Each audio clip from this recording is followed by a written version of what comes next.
हर प्रतिवर्ष होली का त्योहार मनाया जाता है। होलिका दहन से लगभग सभी वाकिफ होते हैं, लेकिन रंग क्यों खेला जाता है यह कम ही लोग जानते हैं।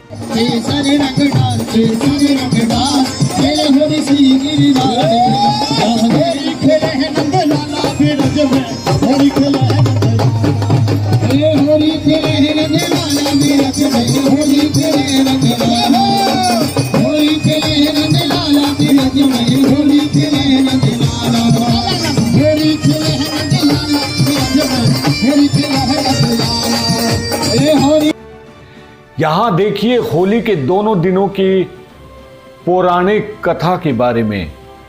होली 2 दिनों का वार्षिक त्योहार है, जिसमें पहले दिन होलिका दहन किया जाता है तो दूसरे दिन रंगों से खेलते हैं। होलिका दहन की शाम लकड़ियों के ढेर जलाए जाते हैं तो वहीं अगले दिन धुलंडी पर रंगों से खेला जाता है।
इन दोनों ही दिनों के पीछे पौराणिक कथाएं हैं, जिसके चलते होली का त्योहार मनाने की शुरुआत हुई। गठबंधन की लाल दुल्हनिया थर थर कांपे हाय, अरे गठबंधन की लाल दुल्हनिया थर थर कांपे हाय। एक बारात में 40 दूल्हे, किससे जान बचाए होली हर साल फाल्गुन मास के कृष्ण पक्ष की प्रतिपदा तिथि को मनाई जाती है और आएगा, जिसमें पहला दिन होलिका दहन का होगा और दूसरे दिन धुलंडी खेली जाएगी। पौराणिक कथाओं के अनुसार हिरण्यकश्यप नाम का एक राजा था, जिसका पुत्र था प्रहलाद।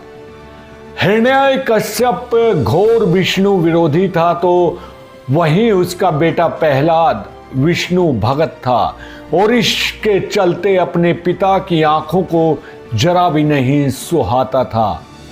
हिरण्यकश्यप ऐसा राजा था जिसे अनेक वरदान थे और कोई भी उसे रात या दिन ना घर के बाहर, ना घर के अंदर, ना कोई मनुष्य, ना कोई राक्षस, ना कोई जीव जंतु, ना ही कोई देवी देवता मार सकता था।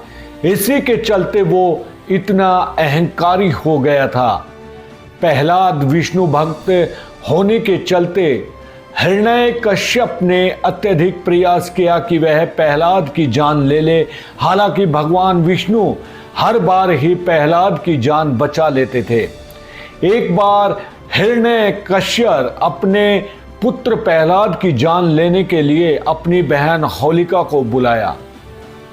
होलिका को यह वरदान प्राप्त था कि आग उसे छू भी नहीं सकती, यानी जब होलिका प्रहलाद को आग से जलती लकड़ियों के ढेर में लेकर बैठेगी तो प्रहलाद जलकर मर जाएगा और होलिका बच निकलेगी।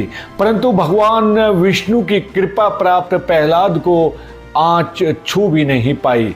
आग में प्रहलाद को लेकर बैठी होलिका राख हो गई और प्रहलाद बच गया। इस दिन को बुराई पर अच्छाई की जीत माना जाता है और इसी चलते प्रतिवर्ष होलिका दहन किया जाता है। हालांकि इसके बाद हिरण्यकश्यप के पापों का घड़ा भी भर गया और भगवान विष्णु ने नरसिंह रूप धारण कर हिरण्यकश्यप का वध कर दिया। कामदेव की कथा। जी हां, होली से जुड़ी एक और पौराणिक कथा है कामदेव की कथा। इस कथा के अनुसार सदियों पहले सती की मृत्यु के बाद भगवान शिव दुख में डूब गए थे।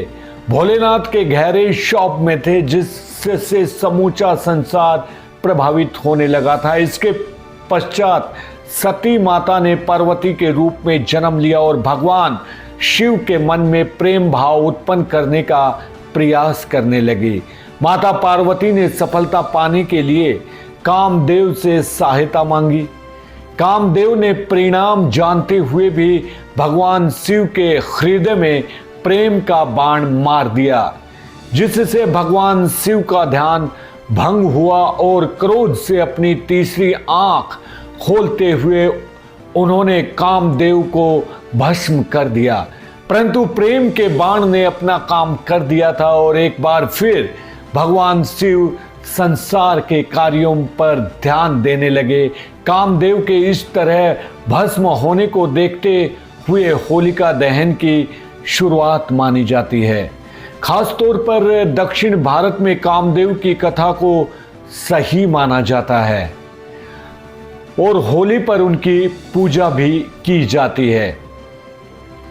राधा कृष्ण की कथा के बारे में भी हम आपको बता रहे हैं, क्योंकि होली के रंगों पर ही होली और फूलों की होली खेलने के पीछे राधा कृष्ण की इस कथा को माना जाता है। मान्यता अनुसार श्री कृष्ण को बचपन में दूध पिलाकर राक्षसी के मारने की कोशिश की थी। श्री कृष्ण की जान तो बच गई थी, लेकिन उनके शरीर का रंग इस चलते नीला पड़ गया था। राधा रानी बचपन से ही गोरी थी और इसके चलते श्री कृष्ण को चिढ़ाया करती थी। इसलिए राधा रानी को अपनी तरह रंगने के लिए श्री कृष्ण ने उन्हें तरह तरह के रंगों में रंग दिया और दोनों प्रेम पूर्वक हर वर्ष इसी दिन याद में फाल्गुन मास में रंगों की होली खेलने लगे। और मान्यता के अनुसार इसलिए होली पर गुलाल उड़ाया जाता है और होली खेली जाती है। फूलों की होली खेलने के पीछे भी राधा कृष्ण की कथा है। कहते हैं श्री कृष्ण एक बार कहीं दूर गए तो राधा रानी उदास हो गई और उनकी उदासी से प्रकृति भी प्रभावित हुई, जिससे हर हो और फूल व पेड़ पौधे मुरझाने लगे। जब श्री कृष्ण लौट आए तो राधा रानी का चित्त प्रसन्न हो गया और सभी फूल एक बार फिर खिल गए। इसके बाद श्री कृष्ण ने राधा रानी को चिढ़ाते हुए उन पर फूल फेंके तो गोपियों ने देखा देखी यही करने लगी। इसके बाद से ही फूलों की होली खेले जाने की शुरुआत भी मानी जाती है। तो दोस्तों, ये थी होली पूजने का और धुलंडी खेलने का जो कहानियां हैं वो। अगर आपको पसंद आई हैं तो इसे आगे भी शेयर कीजिएगा, अपनी प्रतिक्रियाएं भी हमें देते रहिएगा। फिर मिलते हैं नई कहानियों के साथ। संजय रामपाल को दीजिए इजाजत। अगर आपने हमारे चैनल को सब्सक्राइब नहीं किया है तो इसे प्लीज जरूर सब्सक्राइब कर दीजिए।